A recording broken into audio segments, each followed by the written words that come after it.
Good morning and welcome to a special episode of the SDR Intel. My name is Craig with Hoste. So I wanted to go over some outlook for 2025 summer. So as you are probably aware, if you're watching this, summer is the Pikes Peak region's high season. So if you are antsy about what it looks like just getting into the industry or what have you, I got some data and some outlook stats. So the short-term rental industry, tourism growth as a whole for the Pikes Peak region welcomed about 24 million visitors who spent about 2.8 billion in the last recorded year. So the expectations for that are for that to be similar or increased for 2025, which I know there's some economic uncertainty when you talk to people, but from everything that we can see, and I'm doing some research, it indicates that travel, at least for our region, is going to stay consistent. Part of the reason, I guess, like with my position, I work with homeowners on the front end or people just getting into the industry. And a question that I get asked a lot is, are short-term rentals dead? Can you still make money doing a short-term rental?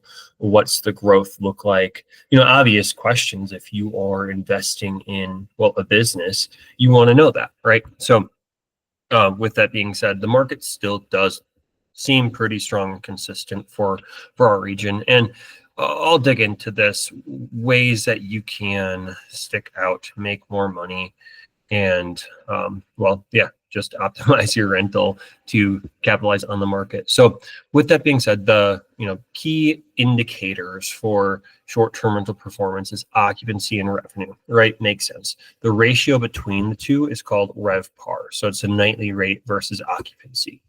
And a easy way to understand that is if your home is booked 100% of the time, looks good, looks great for your mental health when you open your calendar. However, you could be charging more.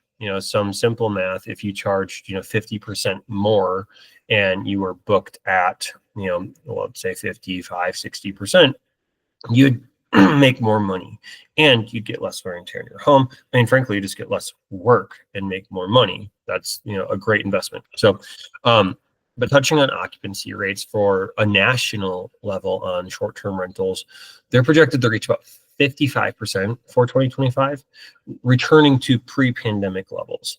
I would say in our region, locally here, I see more of the upper 50s, low 60s for a 12-month average. And that's important to indicate too, because the 12-month average is what puts it down to that 50, 60%. Summer, you could be 100% booked at awesome rates, June, July, August, and awesome, but then your February is going to look drastically different. So just honing in, that is a 12-month average. And touching on the pre-pandemic levels. So when COVID happened, obviously the short-term rental industry got disrupted quite a lot. And then when things opened up again, you saw that line just go straight up. And everybody wanted to stay in a short-term rental. It was, a lot of cabin fever going on. And now it's not crashing. That's where, people get that, because we're coming down from record highs in a market disruption, whereas now we're returning to pre-pandemic levels where it's still increasing, but a little less dramatically than what we saw with the COVID boom in short-term rentals, if you will. So some good insight there. Revenue expectations, approximately about 66% of short-term rental professionals anticipate growth in 2025. So with our economy, and people are always skeptical, are people going to be traveling this year because economic uncertainty? Everything we see indicates yes, people will still be traveling, at least to our region. I can't speak nationwide, but Colorado Springs, it's a very our main demographic of family traveler is family. So everything here still indicates that we will still have a strong busy season. So good stuff. There's some key takeaways that I would say to focus and hone in on. Just because we are anticipated growth doesn't mean that you can just put it on autopilot and not do anything for summer. That is when it's the most important. And some key things to focus on when you are going into short-term rentals period, but even more so in the summer when you need to be dialed in, you need to be a well-running machine, because you're going to have a checkout, check-in that day, repeat for about 90 days in some cases. So, well, I guess I'll back up a little bit to some more local insight. When I look at, sorry, bouncing around here a bit, but the overall market for us, Pikes Peak, Colorado Springs, speaking Colorado Springs specifically, over half of that market, so about 67% of that market, is room rentals to 2-bedroom, which I think is a great thing, because I mean, you just see more of that. People can rent out their lower level of their home that has a separate entry. You've got the mother-in-law suite above the garage. You got the accessory dwelling unit, the ADU in the backyard. Awesome. All great ways to influx and increase your income, house hack, if you will, in some cases. But our main demographic is family. So if you are looking to capitalize on that key demographic, I would say, 3, 4, 5 bedrooms, you're going to be surpassing that 55, or sorry, that upper 50, low 60 occupancy rate. So I just wanted to touch on that, because I think I missed that in there. But other ways to capitalize on going into the high season, because it's not just an easy thing to add a bedroom or build another unit, right? But things you can do, make sure the first impression, make sure that's good. We've all probably stayed in, I know I have, a hotel or a short-term rent, when you pull up and the street looks junky, there's broken down cars, the yard looks even worse, I don't know, and you start questioning the decisions you made, whether that is a hotel or a short-term rental. I've had both, because I used to be what you'd call a bargain traveler. Just give me the cheapest thing, and my preferences have changed. So first impression, it matters a ton. When they roll up to the home, make sure it looks welcoming, clean, manicured lawn, or xeriscaped. You see a lot of that here in Colorado Springs, and frankly, I recommend the xeriscaping just because it takes out a variable and it still looks good. When you open the door, very important. Again, people are looking with a critical lens. They're looking to see if they get duped by marketing. Their guard is up. Did I make a poor choice? Did I wreck our vacation? And making sure that gets put at ease. So when they open the door, a wow factor, and work with what you got, right? So I mean, if you are in a smaller unit and you're like, we can't fit a pool table or anything like that, cool. I recommend getting a local artist, and they're doing a big map that says welcome to Colorado Springs, stuff like that, a mural of the mountains, just something unique. When you walk into the lobby of a hotel, you see that there's water fountains, there's statues, there's comfortable seating areas. In my one rental, it's kind of cool. We have a water feature. I didn't install it, purchased it with that, but still, whenever a guest checks in, I make sure that it's running. They hear the babbling brook noise, and it just it creates the expectation that this is going to be a unique experience. This isn't your standard short-term rental. So again, work with what you got, but the wow factor, the curb appeal, all that matters. Targeting peak travel dates. So that's very important. Obviously, one of the benefits of owning a short-term rental, especially if you're in another state, is to use that. But be cognizant of that if you are looking to make money and capitalize on your rental, right? If you're like, hey, I bought this so I could be here for Memorial Day. Cool. That is an unquantifiable benefit. But making sure that your home is properly priced for those peak days. I recommend, using some pricing software, Airbnb, VRBO, all those places will offer some, or all those sites rather, but they have different incentivizing or incentives than what you would as a homeowner, or we would as a management company. So making sure, properly priced. And then another thing, nightly minimums. By that I mean, you can rent your night for 1 night, 2 nights, 3 nights, 4. The average length of stay in Colorado Springs is about 4 nights. I don't recommend doing single night stays. I've done it in the past just because it's like, yeah, let's open it up for a Wednesday night. What could happen?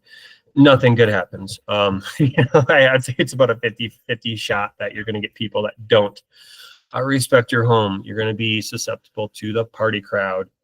So I recommend, well, and not only that too, like you could get somebody that rents your home on a Saturday night and then all of a sudden your whole weekend shot. So 2-night minimum is my strong recommendation, unless you're next to a concert venue or some nuanced thing there. I would be hard pressed to recommend single night stays for anyone in the short-term rental space. Some other kind of obvious ones: fast, reliable Wi-Fi. It's like running water in short-term rentals these days. If you don't have fast, reliable Wi-Fi, you're going to have guest complaints. People are coming, for 4 days, right? So that's like, on average. So that could be, we're going to work, Thursday and a day, Friday all day, then go into our vacation. So having that fast, reliable Wi-Fi allows more of a hybrid travel work mix, and a lot of people can work remotely now. So making sure that's set and reliable. AC, this is one where I often meet resistance in our market.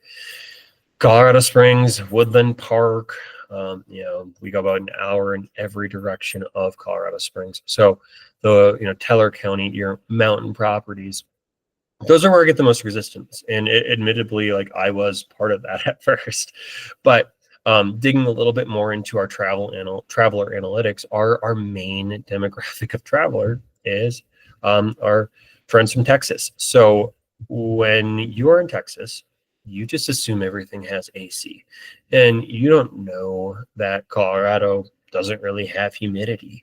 You're, be able to drink the air down there, and you want to make sure that these, hundreds of thousands of dollars that you're spending on your vacation, you're not going to be hot and uncomfortable. So even though there is a case to be had that your, mountain homes get a little, less hot and stay more cool, I strongly recommend, and in my 2 rentals I have up in, Teller County, I have AC options, just so people can see there is at least an option, and then let them make that decision when they get there.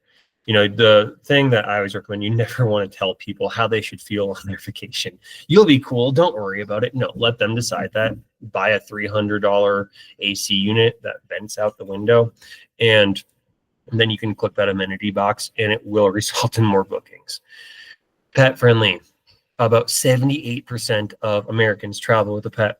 My wife and I are crazy, and we have 3 dogs. So as you can imagine, it's quite difficult to find a short-term rental for us sometimes.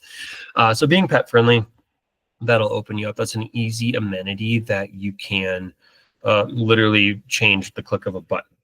And, the counter to that is like, oh, I don't want a dog eating my couch. Well, if that does happen, and I can tell you it's rare for my places, my dog, when we had her as a puppy, she is the one that did the most damage. So most people that travel with their dogs, I would say, are pretty respectable. I don't recommend cats. Sorry, cat people, but they scratch furniture, they listen a little less well, and if they do, mark in the house, it's impossible nearly to get out. So pet friendliness is huge. For my rentals, I got a little bag box that I put in the backyard that people can pull bags out, pick up after their pet, and it's crazy how much that actually increased people picking up after their pets. So I was happy to do that. You can find it on Amazon for like $20. Game rooms, hot tub themed immersive experiences. Saunas are a big one in our region here that I think is picking up steam. Hot tubs, I can tell you, make about 15% more than those that don't have a hot tub. So I know that's a little bit more of a lofty expense than just toggling a button and being pet friendly. But game rooms, that's something where if you have a garage and you have adequate street parking or a driveway, make your garage game room. Throw a pool table in there, throw a ping pong table in there, throw some arcade games, and you could probably do all that for, a couple $1,000. Whereas a hot tub, that could be, 8 to 10, 8 to 12, depending. And then themed decor. So there was a time that I would try to talk people out of that.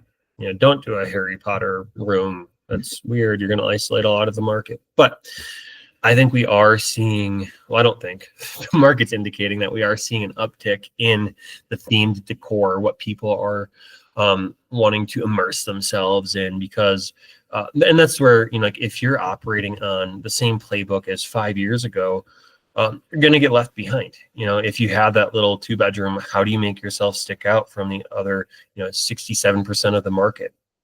Do a theme of some sort, but make it appealing to, vast swaths of the population, right? Like if you're going to do I don't know, I mean, a Barbie theme, like, obviously that's going to be a key demographic, but you could kill it in that demographic. So, just thinking of ways outside the box to make your home stick out. I have a rental that looks like a cave when you walk in. It's an immersive cave-like experience, and I can't take credit for designing it, but I guess I can take credit for buying it. But that's one it's doing quite well. And like we have our other one in Woodland Park, outskirts of Woodland Park, and it's like a cowboy cabin type deal. So just leaning into a theme, sticking out a little bit. I mean, you see a lot of the same stuff on the market. Not to talk down on that by any means, but you just see a lot of the same thing. Like, the generic mountain theme, cool, that's great. But there's also 10 other homes within a mile that have the same theme, same feel as your home. So how to make yourself stick out, and why would somebody book your home, against the other, 8 to 10 down the road. So that's a huge thing. So I guess with that being said, I'll wrap things up. I want to keep this kind of short. So if you have questions, as always, comment below. I'll have my contact information as well. And happy high season for the Pikes Peak region.